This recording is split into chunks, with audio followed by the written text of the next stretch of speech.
Comment atteindre tes objectifs? Question existentielle que tu as dû voir des dizaines, que dis-je, des centaines de fois traitée dans des articles ou dans des vidéos. Et c'est de ça dont je vais te parler plus précisément aujourd'hui. Parce que la solution est évidente, c'est d'avoir de la persévérance. Bonjour, si tu ne me connais pas, je m'appelle Cédric Corneloup, je suis architecte en web marketing et ton guide jusqu'au bout du tunnel. Alors je vais lancer le jingle comme ça. Et après on parle de ce sujet, comment développer la persévérance.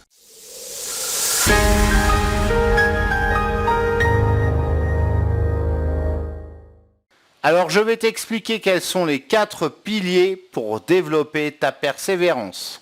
D'entrée de jeu, ne t'attends pas à des techniques super compliquées qui mettraient 6 mois voire plus à être mises en place. J'ai toujours aimé la simplicité et la logique et c'est sur ces 2 principes que vont se baser ces 4 piliers de la persévérance. On commence maintenant par le premier pilier qui consiste à avoir un but précis et un désir ardent pour le réaliser. L'un ne va pas sans l'autre, c'est le b.a.-ba pour développer ta persévérance. Sans but précis ni de volonté pour l'atteindre, oublie ton projet. Il sera de toute façon totalement illusoire et tu ne l'atteindras pas. D'ailleurs, tu peux observer autour de toi les gens qui sont persévérants et ceux qui ne le sont pas. Ces derniers errent dans leur vie et ils ont une stagnation complète depuis plusieurs mois, voire plusieurs années. Tu peux même les voir te parler régulièrement de projets, de grands projets qu'ils ont,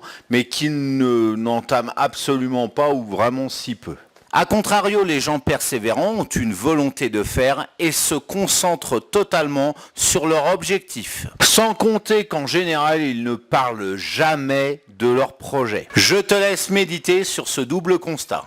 On parle maintenant du deuxième pilier, avoir un plan précis et une action soutenue pour l'appliquer.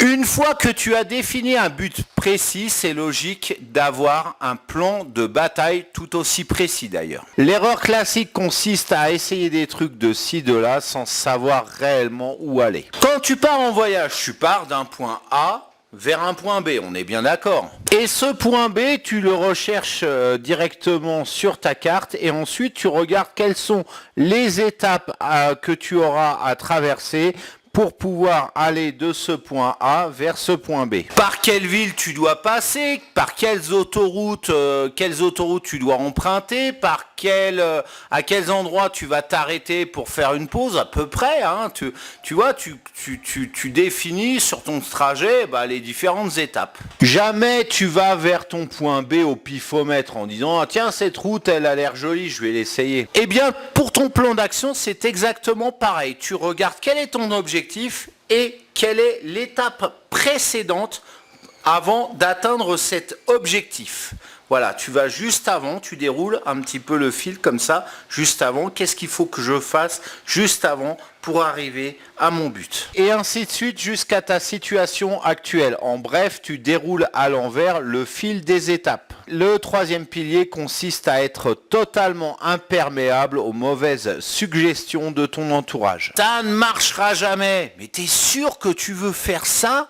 Ah ben moi j'aurais pas fait ça comme ça. N'as-tu jamais eu ce genre de réflexion de la part de tes amis, de la part de ta famille lorsque tu leur exposais quel était ton projet ? Même si tu affectionnes tes proches, normal, il faut te rendre totalement étanche aux remarques, surtout quand ce sont des remarques négatives que ces proches pourraient te faire. Car bien souvent ce sont celles et ceux que l'on affectionne le plus, paradoxalement, qui sont les pires détracteurs en ce qui concerne nos projets, nos plans de vie. Fais abstraction de toutes ces remarques. Encore mieux, ne parle pas à ton entourage de tes projets.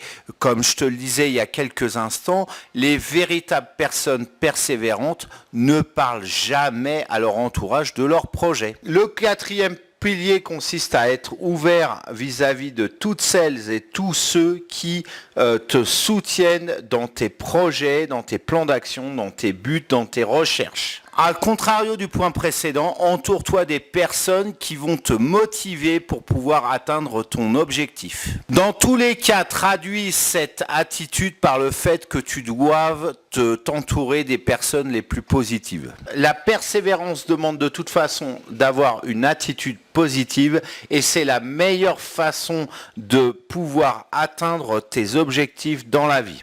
Alors cette vidéo est maintenant terminée, n'hésite pas à la liker.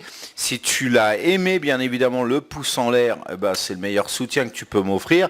À la commenter si tu as des remarques, des suggestions, d'autres piliers à rajouter par rapport à cette persévérance, voilà, et à la commenter, à la partager, je voulais dire, et si c'est pas encore fait, ce qui serait étonnant, je t'invite à t'abonner à cette chaîne, et au moment de t'abonner, clique sur la cloche, oui, c'est le meilleur moyen d'être au courant des prochaines publications. Alors cette vidéo est maintenant terminée, comme je le disais, c'est le moment de regarder dans la description, je t'ai laissé tout un tas de liens sympas. On se retrouve après pour une prochaine vidéo, et en attendant, je te fais des bisous.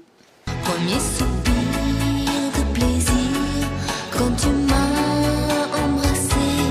Donc dans ce test, nous allons voir quelles sont les raisons qui plombent ton business. Donc regarde cette vidéo comme un test, comme je te le disais en introduction, et note les points sur lesquels tu te sens concerné. Et à la fin, tu verras quels sont les points sur lesquels te concentrer pour les éliminer. C'est parti.